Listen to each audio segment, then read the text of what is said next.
श्री स्वामी समर्थ सर्वांना. तर आता आपल्या श्री स्वामी समर्थ महाराजांची पुण्यतिथी येते आणि या पुण्यतिथीनिमित्त आपण ही एक सेवा जर केलीत तर तुमच्या आयुष्यातील प्रॉब्लेम्स दूर व्हायला मदत होते किंवा तुमच्या घरात काही वाद असतील, कौटुंबिक कलह असेल किंवा काहीही प्रॉब्लेम्स असतील कौटुंबिक किंवा काहींना मूल होत नसेल, काहींचं घराचं स्वप्न असेल किंवा काहीही प्रॉब्लेम यासाठी अतिशय शीघ्र फलदायी सेवा तुम्ही करू शकता. आता ही सेवा कोणती?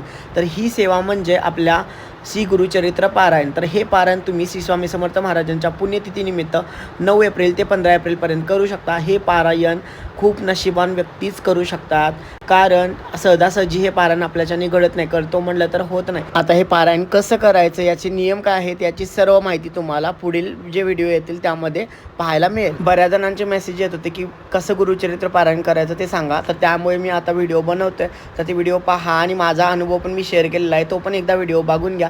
श्री स्वामी समर्थ. जय जय स्वामी समर्थ.